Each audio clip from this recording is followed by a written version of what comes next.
भाभी। करिश्मा, रेशमा और मनीषा 3 बहनें हैं। उनका एक भाई भी है, मयंक। मयंक अपनी बहनों को बहुत प्यार करता है, लेकिन मयंक की पत्नी सविता इस मामले में मयंक से बिल्कुल ही अलग है। वो अपनी ननदों का जितना बुरा कर सकती है उतना बुरा करती ही रहती है और अपनी ननदों पर हुक्म भी चलाती है। करिश्मा, करिश्मा, तुमने अभी तक नाश्ता नहीं बनाया? तुम्हारे भैया को ऑफिस जाने में देर हो रही है। हाँ भाभी, बस अभी बनाती हूँ। करिश्मा, तुम ये ढीलापन छोड़ दो। कल को पराये घर जाना है। वहाँ अगर तुम इस तरह से काम करोगी तो लोग क्या कहेंगे कि माँ ने और भाभी ने कुछ सिखाया नहीं। और तुम्हारी दोनों बहनें कहाँ हैं? अब रेशमा मार्केट गई है और मनीषा सो रही है। क्या?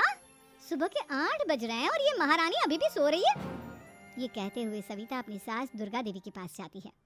माँ जी, देख रही हो अपनी बेटियों के तौर तरीके?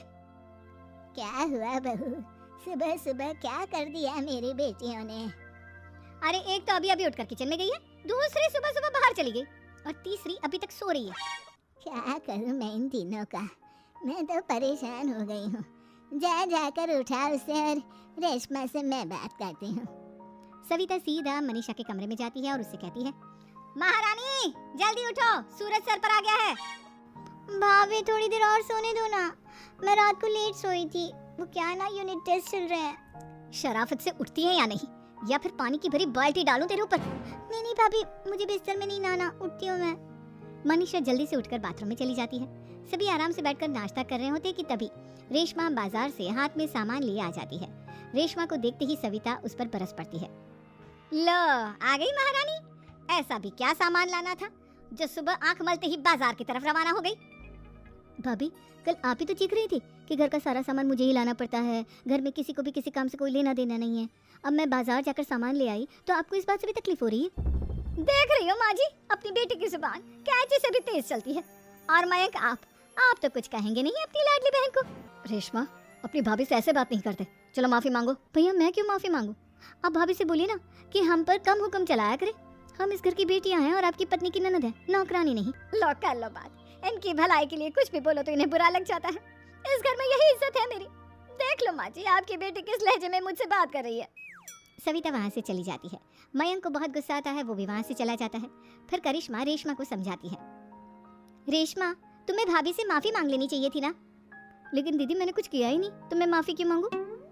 हाँ करिश्मा दीदी, रेशमा दीदी जैसे ही घर में आई भाभी ही उन पर चिल्ला रही थी। हाँ मैं मानती हूँ कि गलती भाभी की थी। मैं तो इसलिए बोल रही हूँ कि भाभी ने माँ को तो पूरी तरह अपने वश में कर लिया है। वो हमारी बात सुनती ही नहीं। मयंक भैया हमारे लिए हमेशा खड़े रहते हैं, इसलिए उनकी बात का मान तो तुम्हें रखना चाहिए था ना। कोई फायदा नहीं दीदी, कुछ दिनों की बात और है, भाभी उन्हें भी हमारे खिलाफ भड़का देंगी। फिर वो भी माँ की तरह हमारी किसी बात का विश्वास नहीं करेंगे। इसी तरह सविता अपनी तीनों ननदों को किसी न किसी बात पर परेशान करती रहती थी। एक दिन मयंक अपनी तीनों बहनों के लिए गिफ्ट लाया। क्या रेशमा, ये तुम्हारे लिए हार का सेट। रेशमा, तुम्हारे लिए सुंदर सी ड्रेस। और मनीषा, तुम्हें किताबें पसंद है ना, तुम्हारे लिए किताबें लाया हूँ। थैंक यू भैया, थैंक यू भैया, थैंक यू भैया। करिश्मा, तुम्हारा नेकलेस कितना सुंदर है, ये भैया कहाँ से ले आए होंगे? मैंने भैया को 3 दिन पहले फोन पर ये डिजाइन दिखाया था और आज भैया ये ले आए।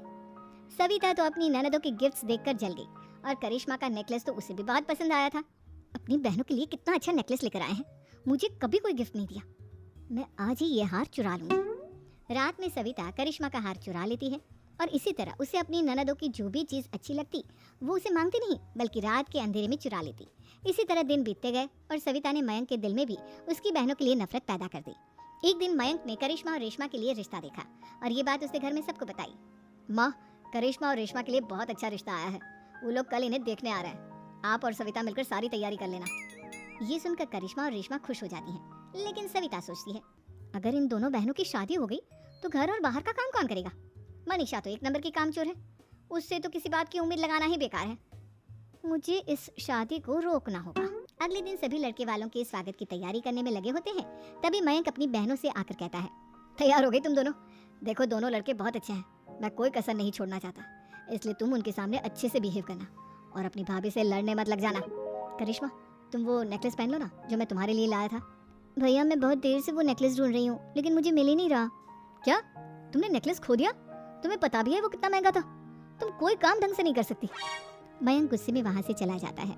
थोड़ी देर बाद लड़के वाले भी आ जाते हैं। वो दोनों बहनों को पसंद कर लेते हैं और रिश्ता पक्का हो जाता है। लेकिन सविता के दिमाग में तो कुछ और ही खिचड़ी पक रही थी।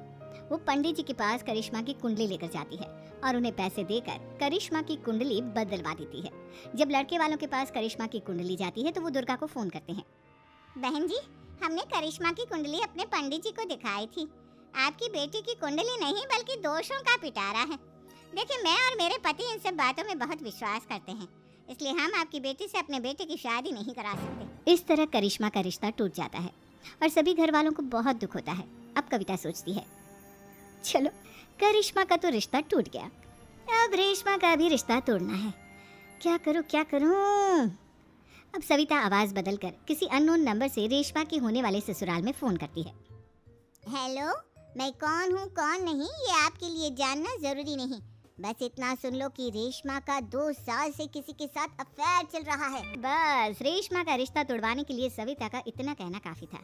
अब रेशमा का भी रिश्ता टूट गया। मयंक और दुर्गा देवी ने रेशमा को खूब खरी खोटी सुनाई और उससे बार बार उस लड़के के बारे में पूछने लगे। आप दोनों मुझे क्यों परेशान कर रहे हो? अरे कोई लड़का होगा मेरी लाइफ में तो मैं बताऊंगी ना, जब कोई है ही नहीं तो कहाँ से लाऊं मैं कोई लड़का? तेरे होने वाले ससुराल वालों को फोन किसने किया था? माँ, मैं नहीं जानती किसने फोन किया था, मैं सच कह रही हूँ। मैं तो पहले ही कह रही थी इसकी लगाम खींच कर रखो, लेकिन मेरी सुनता ही कौन है? आप चुप रहिए भाभी, ये सब आपका ही किया धरा है।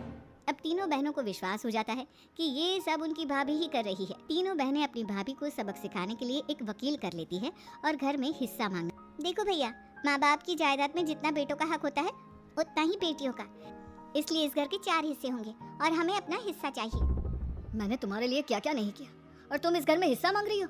भैया, आप और माँ हम बहनों की कोई बात नहीं सुनते हो और भाभी हमारी शादी नहीं होने देगी क्योंकि उन्हें लगता है कि आप हमारी शादी में ज्यादा पैसा लगाओगे और उन्हें हम जैसी फ्री की नौकरानी कहाँ मिलेगी। तो हम भाभी के साथ तो रह नहीं सकते, हम बहनों को अपना हिस्सा चाहिए। अरे तुम्हें शर्म आनी चाहिए अपने भाभी पर ऐसा इल्जाम लगाते हुए, वो तुम्हारे बारे में कितना सोचती है। हाँ माँ, भाभी हमारे बारे में बहुत सोचती है, दिन रात बस यही सोचती रहती है कि किस तरह से अपनी तीनों ननदों को परेशान करूं और कभी मुझे पढ़ने भी नहीं देती।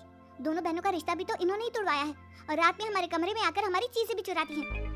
इसी तरह सविता की तीनों ननदें अपनी बात पर अड़ी रही। अब कोर्ट में तारीख भी शुरू हो गई। जब सविता को लगा कि उसकी तीनों ननद इतनी आसानी से नहीं मानने वाली तो उसने अपने पति और सास को सारी सच्चाई बता दी और अपनी तीनों ननद से माफी मांगी। मयंक और दुर्गा को भी अपनी गलती का एहसास हो गया।